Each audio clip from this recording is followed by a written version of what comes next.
Good morning everyone.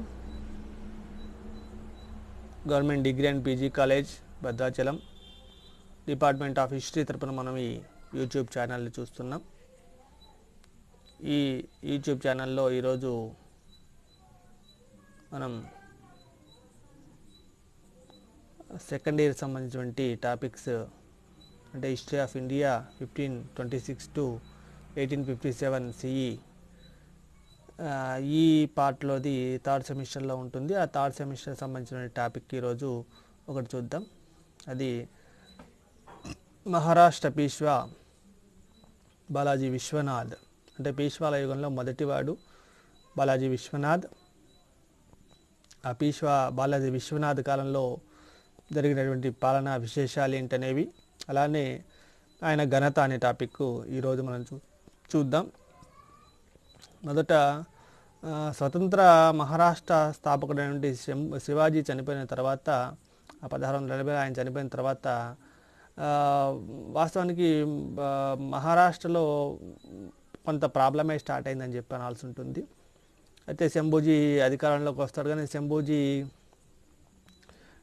Aurangzeb చేతుల్లో చనిపోతాడు. ఆ తర్వాత వచ్చినవాడు రాజారాం పరిపాలనలోకి వస్తాడు. రాజారాం ఆకస్మికంగా చనిపోవడంతో రాజారాం భార్య తారాబాయి మన మహారాష్ట్ర సింహాసనం మీద అధిష్ఠించి పరిపాలన అయితే చాలా బాగానే చేస్తుంది. కానీ ఇలాంటి సమయంలోనే మొఘల్ దానిలో బందీగా ఉన్నటువంటి శంభూజీ కుమారుణ్ణి మొఘల్ చక్రవర్తి వదిలేస్తాడు, బహదూర్ షా వదిలిపెడతాడు. దాంతో ఆయన వచ్చి వారసత్వ యుద్ధం స్టార్ట్ అవుతుంది. అంటే తారాబాయికి సాహుకి మధ్య వారసత్వ యుద్ధం, అంతర్యుద్ధం ప్రారంభమైంది. ఈ అంతర్యుద్ధంలో విజేతగా నిలిచింది. అంటే ఎలా ఉందంటే అప్పటి వరకు ఏమో ఒకే దాని మీద ఉన్నవాళ్ళు సాహు వచ్చిన తర్వాత మహారాష్ట్రలో మొత్తం 2 వర్గాలుగా విడిపోయారు. ఆ 2 వర్గాలలో ఒకళ్ళేమో రాజారాం భార్య నుండి తారాబాయికి సపోర్ట్ చేస్తుంటే, మరొక వర్గం ఏమో సాహుకి సపోర్ట్ చేస్తూ ఉన్నారు. ఇలా సాహు సపోర్ట్ చేసేవాళ్ళు ఒక వర్గము, తారాబాయికి సపోర్ట్ చేసేవాళ్ళు ఒక వర్గం, ఇలా 2 వర్గాలుగా విడిపోయి అంతర్యుద్ధం చేస్తే, ఆ అంతర్యుద్ధంలో విజేతగా నిలిచింది మాత్రం మన సాహుయే నిలుస్తాడు. ఆ సాహు అంతర్యుద్ధంలో విజేత అయిన తర్వాత పీష్వాగా బాలాజీ విశ్వనాథ్ని నియమించాడు. అలా బాలాజీ విశ్వనాథ్ నియామకం జరిగిన తర్వాత ఈ అంటే మహారాష్ట్ర ప్రాంతంలో అంటే పీష్వాల యుగం ప్రారంభమైందని చెప్పాల్సి ఉంటుంది. అంటే అప్పటి వరకేమో ఛత్రపతులే మెయిన్ పాలకులుగా ఉండేవాళ్ళు, కానీ బాలాజీ విశ్వనాథ్ పీష్వా అయిన తర్వాత సాహు పరిపాలన దగ్గర నుంచి వాస్తవానికి పీష్వాల పరిపాలన ప్రారంభమైందని చెప్పి అనాల్సి ఉంటుంది. ఈ పీష్వాలలో ప్రధానమైన వాడు బాలాజీ విశ్వనాథ్. ఆయన మొదటివాడు. ఈయన చిత్పవన్ కొంకణ బ్రాహ్మణుడు. ఈయన మొదట మహారాష్ట్ర కొలువులో రెవెన్యూ ఉద్యోగిగా చేరాడు. తర్వాత కాలంలో ఆయన అంచెలుగా ఎదిగి సేనాపతి వరకు ఎదుగుతాడు. ఇలాంటి టైంలోనే సేనాపతిగా ఉన్న టైంలోనే సాహుకి తారాబాయికి మధ్య వారసత్వ యుద్ధం జరుగుతుంది. ఈ వారసత్వ యుద్ధంలో బాలాజీ విశ్వనాథ్ సాహు పక్షం వహిస్తాడు. సాహు పక్షం వహించిన తర్వాత తారాబాయి ఓటమి పాలవుతుంది.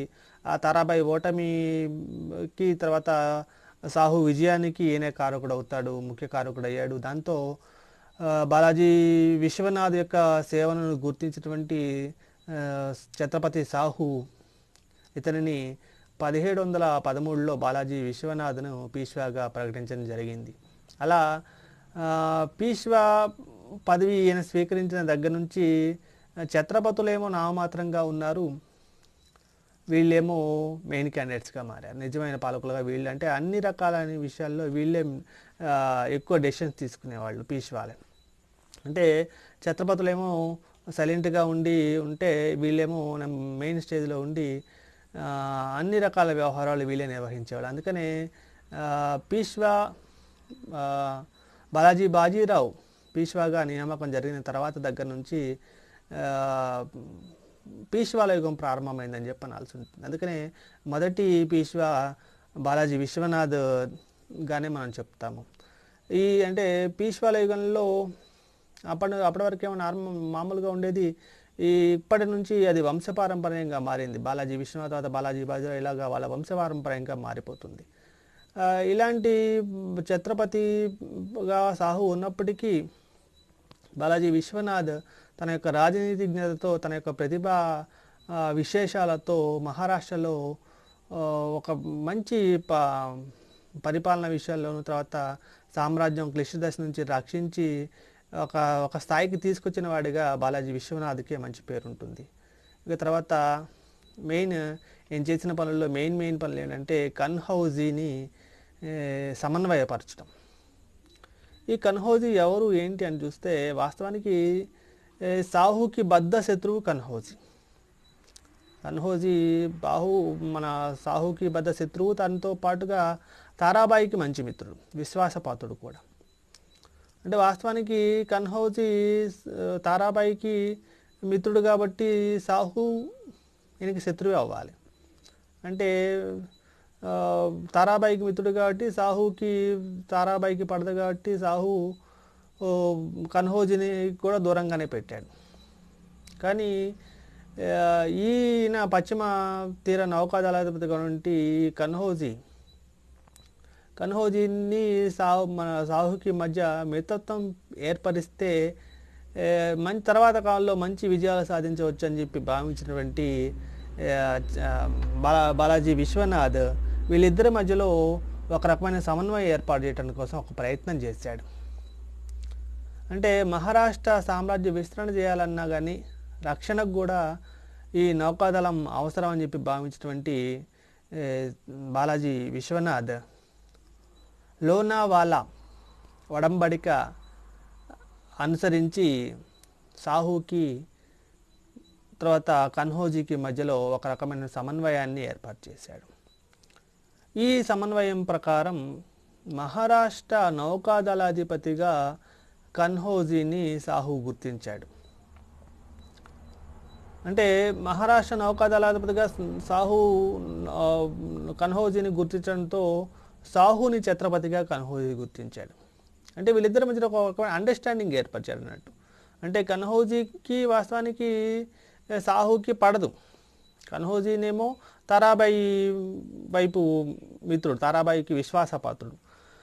తారాబాయి ఆల్రెడీ ఓటమి పాలైంది కాబట్టి విశ్వాసపాత్రుడుగా ఉన్న ఈయన సాహుకి శత్రువుగానే ఉన్నాడు కానీ మిత్రుడుగా లేడు. అలాంటి టైంలో వీళ్ళిద్దరి మధ్యలో మిత్రత్వం కుదిరించడం కోసం లోనావాలా ఒడంబడిక ఆధారంగా వీళ్ళిద్దరి మధ్యలో ఒక రకమైన సమన్వయాన్ని ఏర్పరిచి మహారాష్ట్ర నౌకాదళాధిపతిగానేమో కన్హౌజీని సాహు గుర్తించాడు, సాహుని ఛత్రపతిగా కన్హౌజీ గుర్తించాడు. ఇలా చేయటం వల్లనే కన్హౌజీ సేవలు మహారాష్ట్రలో బాగా ఉపయోగపడ్డాయి. సిద్ధిలపై యుద్ధంలోను, తర్వాత పోర్చుగీస్ వారిపైన విజయాలు సాధించడంలోనూ కన్హౌజీ చాలా ఎక్కువ సహాయం చేశాడు. అంటే కన్హౌజీ సహాయంతో వీళ్ళకి బాగా మంచి విషయాలే, అంటే మంచి బెనిఫిటే జరిగింది అనాలి. అంటే ఈ మంచి బెనిఫిట్ జరగటానికి కారకుడు ఎవరంటే బాలాజీ విశ్వనాథ్. అంటే బాలాజీ విశ్వనాథ్ యొక్క రాజనీతి ఆలోచన అంటే ఇన్ ఫ్యూచర్లో నౌకాదళం అవసరం ఉంటుంది కాబట్టి ఆ నౌకాదళాన్ని ఉపయోగించుకోవాలి అంటే లోనావాలా ఒడంబడికన ఆధారంగా కన్హౌజీని తమ వైపుకి తిప్పుకోవచ్చు అని చెప్పి ఆలోచించగలిగి ఆ లోనావాలా ఒడంబడికన ఆధారంగానే ఈ కన్హౌజీని అంటే మహారాష్ట్ర నౌకాదళపతిగా సాహు చేత గుర్తింపజేసి సాహుని ఛత్రపతిగా కన్హౌజీ చేత గుర్తింపజేసి ఒక రకమైన అండర్స్టాండింగ్ ఏర్పాటు చేయడం కూడా ఒక మంచి పనిగా చెప్పాల్సి ఉంటుంది. ఆ పని వల్లనే అంటే కన్హౌజీని సాహు వైపుకు మళ్లించాలంటే కన్హౌజీ సేవలను సాహుకి అందింపజేయడం వల్లనే మహారాష్ట్రలో సిద్ధిలపైన పోర్చుగీస్ వాళ్ళ మీద మంచి విజయాలు సాధించడానికి అవకాశం కలిగింది అని చెప్పాల్సి ఉంటుంది. ఇక నెక్స్ట్ మనం చూస్తే మొఘలులతో సంధి. 1719 సంవత్సరంలో మొఘలులతో సంధి చేసుకుంటాడు. ఏంటి మొఘలులతో సంధి? ఎందుకంటే వాస్తవానికి 1707లో ఔరంగజేబు చనిపోతాడు. ఆ తర్వాత మొఘల్ పరిస్థితి దిగజారుతూ ఉంది. ఆ మొఘల్ శిథిలాలపై మహారాష్ట్ర సార్వభౌమాధికారాన్ని నెలకొల్పడమే మన బాలాజీ విశ్వనాథ్ యొక్క ఆశయం. అలాంటి టైంలో సయ్యద్ సోదరులో ఒకటటువంటి వాడు, తర్వాత మొఘల్ దక్కన్ రాజప్రతినిధి వంటి హుస్సేన్ అలీ మొఘల్ పాదుషా అయిన ఫారూక్ షియర్ని పదవీ భ్రష్టుని చేయడానికి మహారాష్ట్రని హెల్ప్ అడిగాడు. అంటే ఫారూక్ షియర్ని ఈ మొఘల్ చక్రవర్తి నుంచి దింపేయడం కోసం. ఎవరంటే సయ్యద్ సోదరులో ఒకడు, తర్వాత మొఘల్ దక్కన్ ప్రతినిధి వంటి హుస్సేన్ అలీ. ఈ హుస్సేన్ అలీ ప్రోద్బలంతో హుస్సేన్ అలీ ఏంటంటే మొఘల్ పాదుషా అయిన ఫారూక్ షియర్ని దింపేయాలి.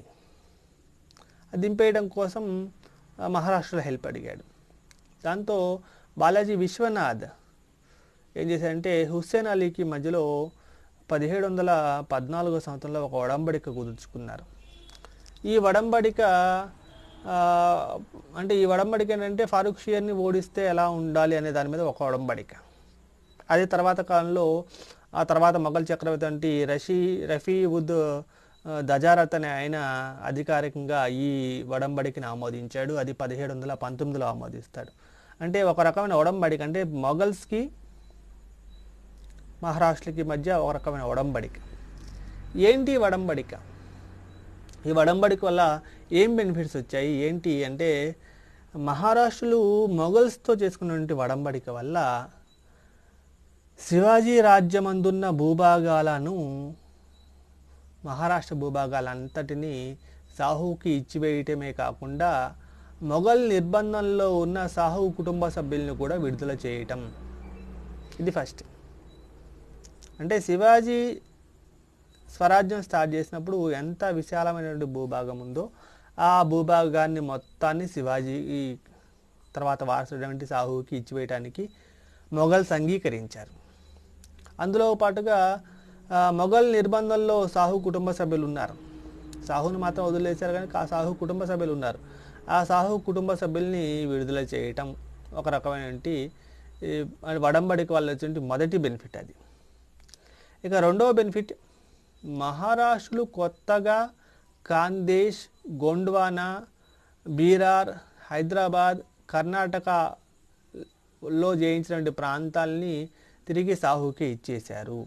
అంటే కొత్తగా ఈ ఖాందేశ్ ప్రాంతము, బీరార్ ప్రాంతము, హైదరాబాద్ ప్రాంతము, కర్ణాటకలో కొంత ప్రాంతం చేస్తే ఆ ప్రాంతం కూడా తిరిగి సాహుకి ఇచ్చేశారు.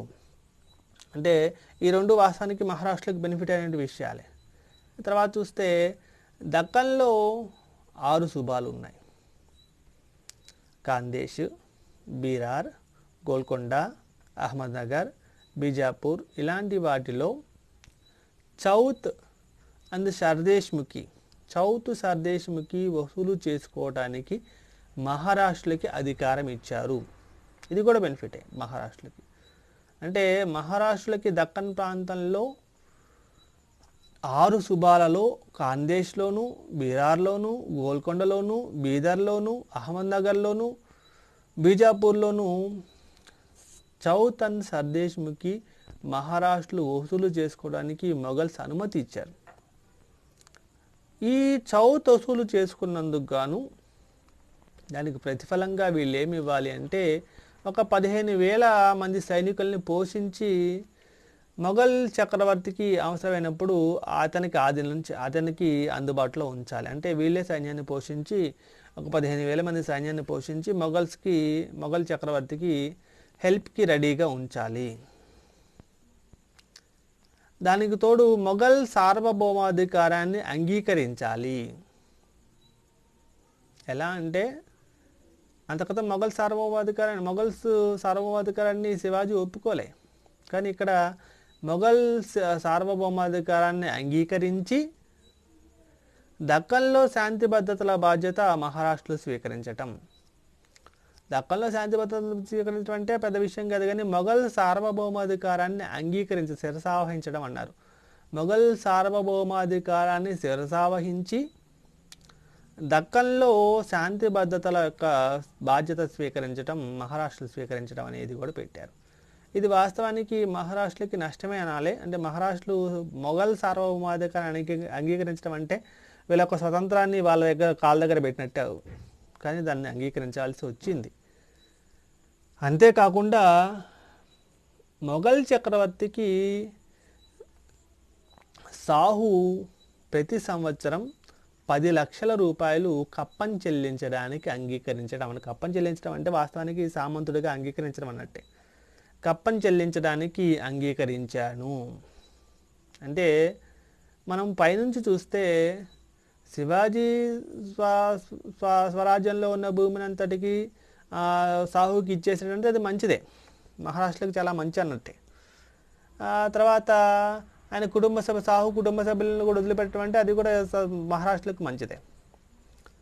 తర్వాత చూస్తే కొత్తగా ఖాందేశ్, గోండ్వానా ప్రాంతం, బీరార్ ప్రాంతం, హైదరాబాద్ ప్రాంతం, కర్ణాటక ప్రాంతం, ఇలాంటి ప్రాంతాలన్నిటినీ తిరిగి అంటే ఈ ప్రాంతాల మీద అధికారాన్ని మొత్తాన్ని సాహుకి ఇవ్వటం కూడా, జయించిన ప్రాంతాల గారు సాహుకి ఇవ్వటం కూడా ఇది కూడా మంచిదే, నో ప్రాబ్లం. ఆ తర్వాత వస్తే దక్కన్లో 6 సుబాలు, ఖాందేశ్, బీరారు, గోల్కొండ, బీదర్, అహ్మద్నగర్, బీజాపూర్ ఈ ప్రాంతాలన్నిటి మీద అధికారం అంటే ఎలా అంటే పన్ను వసూలు అంటే చౌత్ సర్దేశ్మికి వసూలు చేసుకునే అధికారం మహారాష్ట్రకి ఇవ్వడం అనేది బెనిఫిటే. కానీ ఎక్కడ నుంచి లింక్స్ అంటే ఇప్పటివరకేమో మహారాష్ట్రలో బెనిఫిట్ అయినాయి, ఇప్పటి నుంచి మహారాష్ట్రలు ఇవ్వాల్సినవి ఏంటో ఇచ్చి చెప్పారు.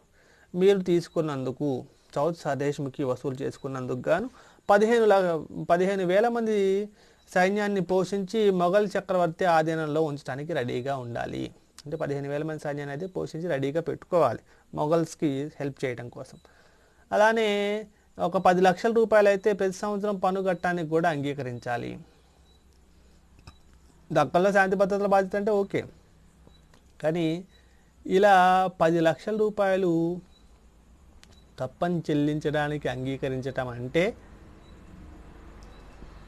అది వాస్తవానికి శివాజీ యొక్క మహారాష్ట్ర స్వతంత్ర సూత్రాన్ని బుద్ధిపూర్వకంగా మొఘల్స్ కాళ్ళ దగ్గర పెట్టినట్టే, విడనాడినట్టే అని చెప్పి ఆచార్య నీలకంఠ శాస్త్రి అంటారు. అంటే సాహు మొఘల్ సార్వభౌమాధికారాన్ని అంగీకరించడం అంటే, మొఘల్ సార్వభౌమాధికారాన్ని సాహు అంగీకరించడం అంటే శివాజీ పూర్తి మహారాష్ట్ర స్వతంత్ర సూత్రాన్ని తీసుకెళ్ళి మొఘల్ కాళ్ళ దగ్గర పెట్టినట్టే అంటాడు, బుద్ధిపూర్వకంగా మనం విడనాడినట్టే అని చెప్పి అంటాడు.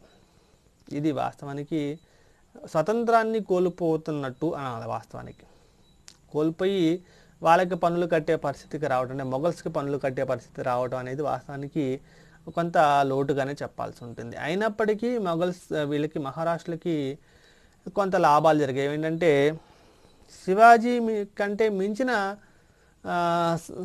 సామ్రాజ్యాన్ని వీళ్ళు నెలకొల్పగలిగారు. శివాజీ కంటే ఇంకా ఎక్కువ ప్రాంతమే వీళ్ళ సామ్రాజ్యంలో కలిసింది. శివాజీ ఉన్నప్పుడు కంటే చూస్తే అంతకంటే ఎక్కువ ప్రాంతమే ఇతని యొక్క అంటే సాహు యొక్క సామ్రాజ్యంలో చేరింది. అదొక మంచి అనే చెప్పాల్సి ఉంటుంది. అలానే మొఘల్ దక్కన్ సుబాలలో రెవెన్యూ వసూల్లో వీళ్ళు కూడా భాగస్తులు అయ్యారు. అంటే మొఘల్ సుబాల్లో కూడా పన్ను వసూలు చేసుకునే దానిలో వీళ్ళు కూడా పార్ట్ అయ్యారు. అది కూడా వాస్తవానికి వీళ్ళకి మహారాష్ట్రకి బెనిఫిటే అనాలి. అలానే దక్కన్లో శాంతి భద్రతల పర్యవేక్షణ, దక్కన్ మొత్తం వీళ్ళ చేతిలోకి వచ్చి పర్యవేక్షణ బాధ్యత మొత్తం వీళ్ళకే వచ్చింది. అంటే దక్కన్లో అధికారం, దక్కన్ యొక్క శాంతి భద్రతలు వీళ్ళ చేతిలో అంటే వీళ్ళ యొక్క సామ్రాజ్యం విస్తరణకు ఇది ఒక బెనిఫిట్ అని చెప్పనాల్సి ఉంటుంది. అంటే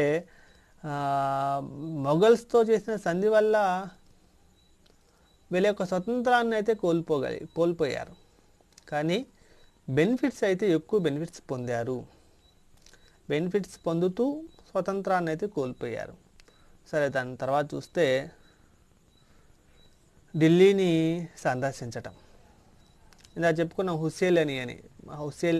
హుస్సేన్ అలీ అని. ఈయన ఎవరంటే దక్కన్ రాజప్రతినిధి. ఈ హుస్సేన్ అలీ ప్రోద్బలంతో బాలాజీ విశ్వనాథ్ అంతకదే మనం చెప్పుకున్నాం 15,000 మంది సైన్యాన్ని రెడీగా పెట్టుకోవాలని. ఆ 15,000 మంది సైన్యాన్ని తీసుకొని తన కుమారుడు బాజీరావుని కూడా వెంట పెట్టుకున్నాడు. బాజీరావుని వెంట పెట్టుకొని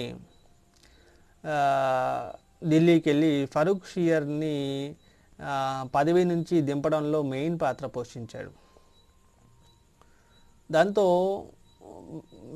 వీళ్ళు ఢిల్లీకి వెళ్ళారు. అంటే ఢిల్లీ యాత్ర ఏంటంటే వీళ్ళు వెళ్ళి ఢిల్లీలో రాజకీయాల మొత్తం మార్చి వచ్చారు, ఫరూక్ షాని దింపేసి వచ్చేసారు. అంటే ఢిల్లీ యొక్క రాజకీయాల్ని మార్చడంలో వీళ్ళు అంతకుమేమో సేవకులుగా ఉండే సేవక స్థాయి నుంచి రాజ నిర్మాతల స్థాయికి ఎదిగారు వీళ్ళు. అంటే మహారాష్ట్రులు అంతకుమేమో వాస్తవానికి ఇప్పటికైనా వీళ్ళని సామంతులుగా చూస్తారు. ఆ సామంతుల స్థాయి నుంచి వీళ్ళే వెళ్ళి ఒక రాజుని దింపేసి, ఫరూక్ షాని దింపేసి పదవి భ్రష్టుని చేయటంలో వీళ్ళు నెంబర్ 1. అంటే అంటే రాజ నిర్మాతలుగా వీళ్ళు ఉండి అక్కడ ఒక గౌరవ ప్రతిష్టను అయితే పొందగలిగారు. అంటే వీళ్ళు ఢిల్లీని సందర్శించడం వల్ల మొఘల్ సామ్రాజ్యంలో లోటుపాట్లు కూడా వీళ్ళు గ్రహించొచ్చారు. ఢిల్లీలో ఎలా ఉంది ఏంటి పరిస్థితి గ్రహించొచ్చి తర్వాత వీళ్ళు అక్కడ ప్రాబ్లమ్స్ అన్ని తెలుసుకుంటే ఆ ప్రాబ్లమ్స్ అన్నింటినీ వీళ్ళు అవగాహన చేసుకున్న తర్వాత వీళ్ళు సామ్రాజ్య విస్తరణ చేసుకోవడానికి అది బాగా ఉపయోగించుకున్నారు. అంటే ఢిల్లీ సందర్శన కూడా వీళ్ళకి వాస్తవానికి బాజీరావు దాన్ని కూడా తనకు అనుకూలంగా ఉపయోగించుకున్నాడు అని చెప్పాల్సి ఉంటుంది. ఇక నెక్స్ట్ చూస్తే వాండ్గావ్ యుద్ధం. ఈ వాండ్గావ్ యుద్ధం ఏంటి? ఇది 1719లో జరుగుతుంది. ఇది ఎవరి మధ్య జరుగుతుందంటే ఈయన ఢిల్లీలో వెళ్ళాడు, బాలాజీ విశ్వనాథ్ ఢిల్లీలో వెళ్ళి ఉంటే ఇక్కడ కింద కొల్హాపూర్ రాజవంటి 2వ శంభూజీ సతారా మీద దాడి చేసి దాన్ని ఆక్యుపై చేసుకోవడానికి ప్రయత్నం చేశాడు. 2వ శంభూజీ కొల్హాపూర్ నుంచి వస్తాడు. దీంతో బాలాజీ వచ్చి 1719వ సంవత్సరంలో వాండ్గావ్ యుద్ధంలో 2వ శంభూజీని ఓడించి కొల్హాపూర్ ప్రాంతాన్ని, సతారా ప్రాంతాన్ని మళ్ళా తీసుకొని శాంతి భద్రత నెలకొల్పి మహారాష్ట్ర వంశాన్ని సమైక్యం చేశాడు. అంటే ఈ వాండ్గావ్ యుద్ధం అనేది వాస్తవానికి బాలాజీ విశ్వనాథ్ నెక్స్ట్ కొల్హాపూర్ రాజు వంటి 2వ శంభూజీకి మధ్య జరుగుతుంది. ఈ యుద్ధంలో బాలాజీ విశ్వనాథ్ విజయం సాధించి కొల్హాపూర్ ప్రాంతాన్ని, సతారా ప్రాంతాన్ని తన ఆధీనంలో తీసుకోవడం జరుగుతుంది. ఇక తర్వాత మహారాష్ట్ర కూటమిని స్థాపించడం అంటే ఇదేంటి అంటే రాజారాం వచ్చిన తర్వాత జాగీర్దారీ పద్ధతి ప్రవేశపెట్టాడు. అంటే మహారాష్ట్ర స్వతంత్ర సమరం నందు రాజారాం కావాలని జాగీర్దారీ సిస్టమ్ ప్రవేశపెట్టాడు. అయితే ఈ జాగీర్దారీ సిస్టమ్ ప్రవేశపెట్టడం వల్ల ఏమైందంటే జాగీర్దారులు తర్వాత కాలంలో స్వతంత్రులు అయిపోయి ఛత్రపతి యొక్క అధికారాన్ని గుర్తించకుండా తయారయ్యారు. మొదట్లో బాగానే ఉన్నారు, వాళ్ళకు కూడా పవర్ పెరుగుతూ పోయింది. దాంతో ఈ జాగీర్దారులు ఛత్రపతిని గుర్తించలేని పరిస్థితికి వచ్చేసారు.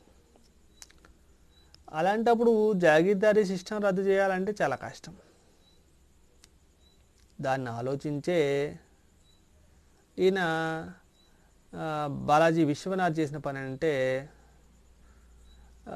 ఈయన అప్పటికే మొఘల్స్తో ఒడంబడిక చేసుకొని దక్కన్లో చౌసన్ సర్జేష్మికి వసూలు చేసుకునే అధికారాన్ని పొంది ఉన్నాడు. కాబట్టి ఈయన ఏం చేశాడంటే ఈ జాగీర్దారీ సిస్టాన్ని రద్దు చేయడం సాధ్యం కాదు కాబట్టి బాలాజీ విశ్వనాథ్ రాజనీతితో ఆలోచించి ఈ చౌసన్ సర్దేశ్ముఖిని వసూలు చేసుకునే విషయంలో జాగీర్దారు కూడా అవకాశం ఇద్దాం, అంటే జాగీర్దారుని భాగస్వాములు చేశాడు.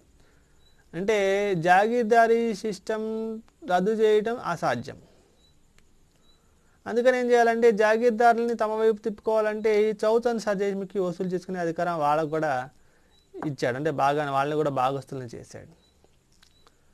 దాంతో అప్పటి వరకు ఉన్నటువంటి వాళ్ళు ఎవరైతే ఉన్నారో వాళ్ళు చౌసన్ సర్దేశ్ముఖి వసూలు విషయంలో అవకాశం కలిగితే అప్పుడు జాగీర్దారులందరూ ఛత్రపతికి విధేయులై ప్రవర్తించుతూ, అంటే పన్ను వసూలు చేసుకునే అధికారం ఇస్తున్నారు కాబట్టి మళ్ళీ వీళ్ళు వంగి ఛత్రపతికి సలాం కొట్టే పరిస్థితికి వచ్చారు. అంటే జాగీర్దారులని తమ వైపు తిప్పుకోవాలంటే జాగీర్దారీ సిస్టమ్ రద్దు చేయడం వల్ల ఏమీ లాభం ఉండదు అని ఆలోచించి జాగీర్దారీ సిస్టంలో ఉన్న వాళ్ళకే దక్కన్ ప్రాంతంలో చౌసన్ సర్దేశ్ముఖి వసూలు చేసుకునే అధికారాన్ని పంచి ఇచ్చాడు.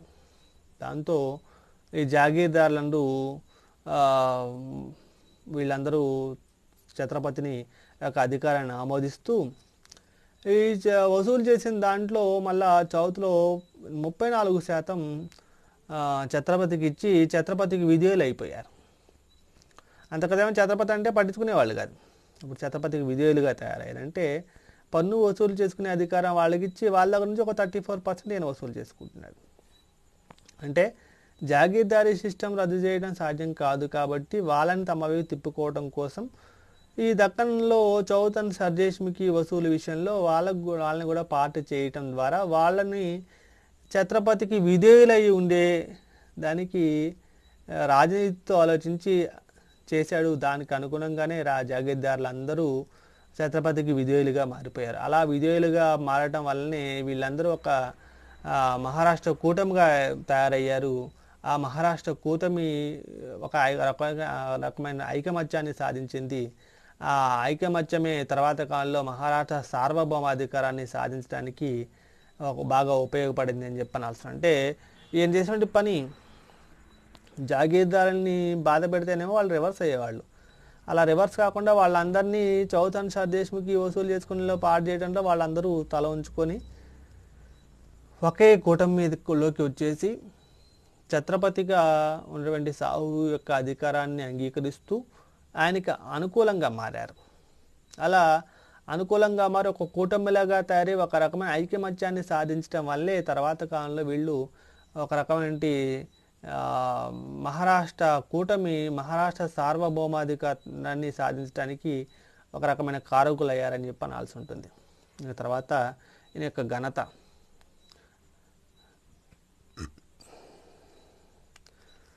ఏంటి అంటే ఈయన వాస్తవానికి ఈయన రాజు కాదు. మహారాష్ట్రలో ఈయన ఒక పీష్వా అయినప్పటికీ సాహు గురించి చెప్పట్లేదు మనం, పీష్వా గురించి మనం సాలార్జంగ్ గురించి చెప్తాం. అలానే ఇక్కడ కూడా అలానే సాహుని గురించి చెప్తాం, సాహు గురించి చెప్పాం. సాహుకి పీష్వా ఉన్న బాలాజీ విశ్వనాథ్ గురించి చెప్తాం. అంటే అంతటి నిస్వార్థమైన సేవ, విశ్వాసపాత్రుడుగా ఉంటూ నిస్వార్థ సేవ చేసినందుకుగానే ఇతనికి నిరుపమాన సేవకుడిగా గుర్తించారు, అలా కీర్తించారు. ఇతనిని మహారాష్ట్ర సామ్రాజ్య వ్యవస్థాపన అంటే మొదటిసారి ఏమో శివాజీ స్టార్ట్ చేశాడు. మహారాష్ట్రని సెటరైట్ చేసి మహారాష్ట్ర సామ్రాజ్య వ్యవస్థాపకుడిగా ఘనతకెక్కింది ఎవరంటే బాలాజీ విశ్వనాథ్. అంటే ఒక రకంగా సిస్టమేటిక్గా లేని సిచ్యువేషన్ని సెటరైట్ చేసిన క్యాండిడేట్ ఎవరంటే బాలాజీ విశ్వనాథే. అందుకనే ఆచార్య శ్రీవాస్తవ మాటల్లో చూస్తే మధ్యయుగ భారతదేశ చరిత్రలో ఒక యోధుడిగానే కాకుండా భారతదేశ చరిత్రలో ఒక ఉన్నత పదవిని అలంకరించినటువంటి కొద్దిమంది వ్యక్తులలో బాలాజీ విశ్వనాథ్ ఒకడని చెప్పండి. అంటే మధ్యయుగ చరిత్రలో అనేక మంది ఉన్నత పదవులు అలంకరించారు, కానీ అలాంటి దాంట్లో ఒక పేరెన్నికగనటువంటి వ్యక్తి ఎవరంటే బాలాజీ విశ్వనాథ్. ఇలా మనం బాలాజీ విశ్వనాథ్ గురించి చూస్తున్నాం. మరొకసారి బాలాజీ విశ్వనాథ్ గురించి చూస్తే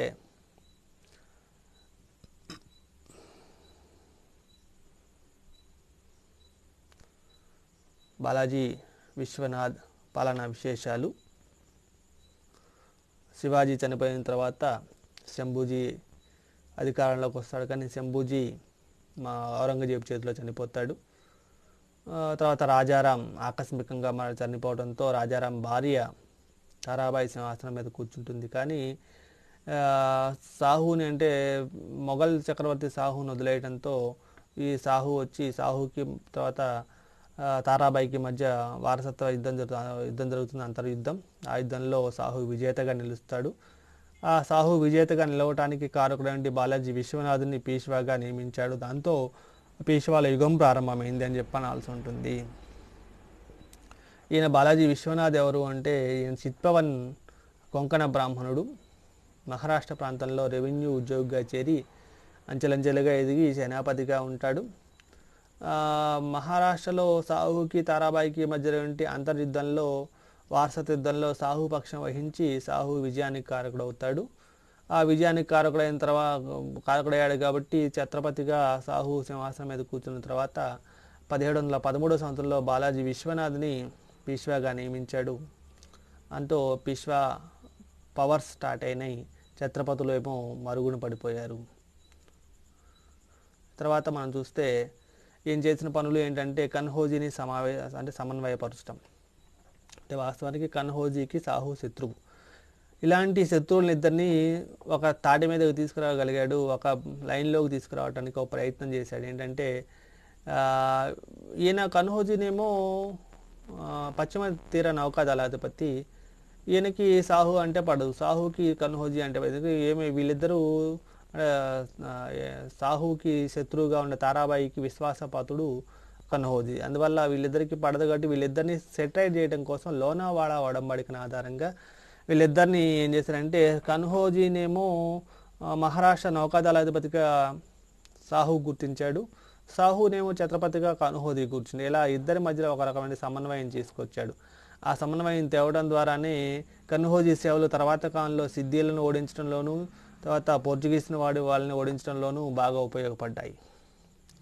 తర్వాత మొఘల్స్తో సంధి ఎందుకు చేసుకున్నాడు? కారణం ఏంటంటే మొఘల్స్ పాలన అంటే ఫారూక్ షియర్ని పదవీ భ్రష్టుని చేయటంలో ఈయన అవసరం అని చెప్పి భావించి దక్కన్ రాజప్రతినిధి హుస్సేన్ అలీ వీళ్ళని హెల్ప్ అడుగుతాడు. అంటే ఫారూక్ షియర్ని పదవిని దింపడంలో హెల్ప్ చేయమని అడుగుతాడు. దాంతో హెల్ప్ చేయడానికి ముందుగానే వీళ్ళు ఒక రకమైన ఒడంబడిక చేసుకున్నారు. ఆ ఒడంబడిక ప్రకారం ఆ ఒడంబడిక తర్వాత 1719లో అంటే మొఘల్ చక్రవర్తి రఫీ ఉద్ దరాజత్ అనే ఆయన దాన్ని అధికారికంగా ఆమోదిస్తాడు. ఆ అధికారికంగా ఆమోదించినటువంటి మొఘల్ సంధి వల్ల వచ్చినటువంటి అంశాలు ఏంటి అంటే శివాజీ రాజ్యమందున్న భూభాగాలన్నీ సాహుకి ఇచ్చివేయటంతో పాటుగా మొఘల్ నిర్బంధంలో ఉన్న సాహు కుటుంబ సభ్యుల్ని విడుదల చేయటం. ఇది వీళ్ళకి మహారాష్ట్రకు బెనిఫిటే. మహారాష్ట్రకు కొత్తగా ఖాందేశ్, బిరార్, అహ్మద్నగర్, కర్ణాటకలో ఆయన జయించినటువంటి ప్రాంతాల మొత్తం సాహుకి ఇచ్చేయటం, ఇది కూడా బెనిఫిటే. ఇక తర్వాత దక్కన్లోని 6 సుబాలలో అంటే ఖాందేశ్, బిరార్, గోల్కొండ, అహ్మద్నగర్, బీజాపూర్లో చౌత్ సర్దేశ్కి వసూలు చేసుకోవడానికి మహారాష్ట్రని వాళ్ళకి అధికారం ఇచ్చాడు. ఇది కూడా వాస్తవానికి బెనిఫిటే. కానీ ఈ చౌత్ వసూలు చేసుకున్నందుకు గాను 15,000 మంది సైనికులను పోషించి మొఘల్ చక్రవర్తి ఆధీనంలో ఉంచడానికి సాహు ఒప్పుకున్నాడు. దానితోడు మొఘల్ సార్వభౌమాధికారాన్ని అంగీకరించి దక్కన్లో శాంతి భద్రతలు కాపాడే బాధ్యతను మహారాష్ట్రలో స్వీకరించారు. మొఘల్ చక్రవర్తికి ప్రతి సంవత్సరం 10 లక్షల రూపాయలు పన్ను చెల్లించడానికి, కప్పం చెల్లించడానికి సాహు అంగీకరించాడు. ఇలా చేయటం అంటే మొఘల్ సార్వభౌమాధికారాన్ని అంగీకరించడం అంటే శివాజీ నెలకొల్పిన మహారాష్ట్ర స్వతంత్ర సూత్రాన్ని బుద్ధిపూర్వకంగా విడనాడినట్లే అని చెప్పి ఆచార్య నీలకంఠ శాస్త్రి అంటాడు. అంటే వీళ్ళు సార్వభౌమాధికారాన్ని గుర్తించడం అంటే వాస్తవానికి వీళ్ళ యొక్క స్వతంత్రాన్ని కోల్పోయినట్టే. అయినప్పటికీ మహారాష్ట్రలో కొన్ని బెనిఫిట్స్ జరిగాయి. ఎందుకంటే శివాజీ కంటే మించిన రాజ్యాన్ని వీళ్ళు నెలకొల్పగలిగారు. దక్కన్లో రెవెన్యూ వసూల్లో వీళ్ళు కూడా భాగస్థులయ్యారు. దక్కన్లో శాంతి భద్రతలు కాపాడే బాధ్యత కూడా మహారాష్ట్రలోకి వచ్చింది. ఇది 3 బెనిఫిట్సే. నెక్స్ట్ ఢిల్లీని వీళ్ళు సందర్శించారు. ఎందుకంటే ముందే ఆల్రెడీ వీళ్ళకి ఒప్పందం ఉంది కాబట్టి హుస్సేన్ అలీ ప్రోద్బలంతో బాలాజీ విశ్వనాథ్ 15,000 మంది సైన్యంతో బాజీరావుని వెంటబెట్టుకొని ఢిల్లీ వెళ్ళి ఫారూక్ షియర్ని పదవీ భ్రష్టుని చేయడంలో కీలక పాత్ర పోషిస్తాడు. ఇలా మహారాష్ట్రలు ఢిల్లీని యాత్ర అనేది చరిత్రలో ఒక విపరీతమైన పరిణామం ఇచ్చిందని చెప్పి ఆచార్య బివి సిన్హా అభిప్రాయపడతాడు. ఎందుకంటే అప్పటి వరకు మొఘల్ దర్బార్లో సేవకులుగా ఉన్న వాళ్ళు ఎవరైతే ఉన్నారో వాళ్ళు రాజా నిర్మాతలుగా మారారు. వీళ్ళు అంటే మహారాష్ట్రకి అంతక్రితం లేనటువంటి ఒక గౌరవం దీనివల్ల వచ్చిందని చెప్పనాల్సి ఉంటుంది. నెక్స్ట్ వాండ్గావ్ యుద్ధం. ఈ వాండ్గావ్ యుద్ధం అంటే శివాజీ ఈయన బాలాజీ విశ్వనాథ్ ఢిల్లీలో ఉన్న టైంలో కొల్హాపూర్ రాజు వంటి 2వ శంభూజీ సతారాపై దాడి చేసి ఆక్రమిస్తాడు. దాంతో బాలాజీ విశ్వనాథ్ 1719లో వాండ్గావ్ యుద్ధంలో 2వ శంభూజీని ఓడించి కొల్హాపూర్ని, సతారాని తిరిగి తీసుకొని వాటిలో శాంతి భద్రత నెలకొల్పి మహారాష్ట్ర రాజవంశాల మధ్య ఒక సమైక్యతను సాధించగలిగాడు.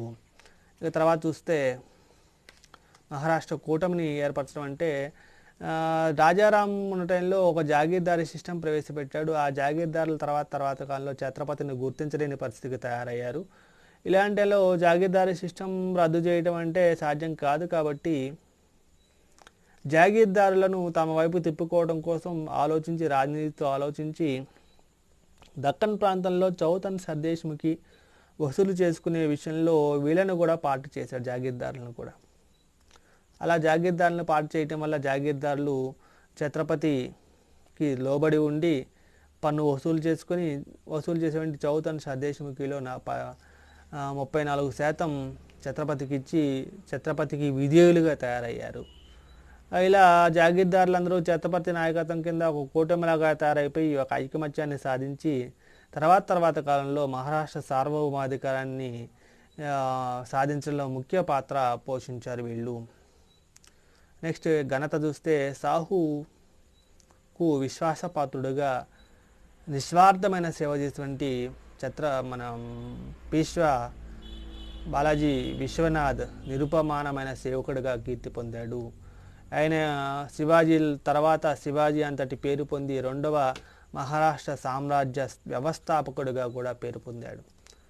ఆచార్య శ్రీవాస్తవ మాటలో చెప్పాలి అంటే మధ్యయుగ భారతదేశ చరిత్రలో ఒక యోధుడిగానే కాక ఉన్నత పదవులు అలంకరించిన కొద్ది మంది వ్యక్తులలో బాలాజీ విశ్వనాథ్ ఒకడు అని చెప్పి కీర్తిస్తాడు. ఇలా బాలాజీ విశ్వనాథ్ ఛత్రపతి సాహుకి పీష్వాగా ఉంటూ మహారాష్ట్రలో అంతర్యుద్ధాల్లో మెయిన్ పాత్ర పోషించాడు. కన్హోజీ లాంటి వాళ్ళని సాహు వైపు తిప్పగలిగాడు. మొఘల్స్తో కూడా మంచి సంబంధాలు ఏర్పాటు చేసుకొని దక్కన్ ప్రాంతంలో శాంతి భద్రతలు సాధించడం, అంటే శాంతి భద్రతల అధికారాన్ని పొందడంతో పాటుగా రెవెన్యూ చౌతన్ సర్దేశ్ముఖి వసూలు చేసుకునే సిచ్యువేషన్ కూడా తీసుకురాగలిగాడు. అది విశాలమైన భూభాగాన్ని, అంటే శివాజీ కంటే ఎక్కువ భూభాగాన్ని కూడా ఈ కాలంలో పొందడానికి కూడా ఈయనే కారకుడయ్యాడు. చివరికి 2వ శంభూజీ ని కూడా ఓడించి మహారాష్ట్రలో ఉన్నటువంటి వీళ్ళ మధ్య వంటి డివిజన్స్ లేకుండా చేయగలిగాడు. ఇలా శివాజీ తర్వాత వచ్చినటువంటి పార్ట్లో మహారాష్ట్ర స్వరాజ్యాన్ని పునర్వ్యవస్థీకరణ చేసిన వ్యక్తిగా, అలా దానికి తోడు జాగీర్దారీ సిస్టాన్ని కూడా ఛత్రపతికి అంటే ఛత్రపతి యొక్క కిందకు వచ్చే విధంగా చేయడం వల్ల ఒక కూటమిని తయారు చేసి ఒక మంచి రాజనీతిజ్ఞుడిగా పేరు పొంది మహారాష్ట్ర ప్రాంతంలో 2వ మహారాష్ట్ర సామ్రాజ్య వ్యవస్థాపకుడిగా పేరు పొందినటువంటి వాడు బాలాజీ విశ్వనాథ్. ఈ విధంగా బాలాజీ విశ్వనాథ్ కాలంలో ఉన్నటువంటి పరిపాలనా విశేషాలను గురించి, అతని యొక్క ఘనతను గురించి మనం ఈరోజు క్లాస్లో చూసాము.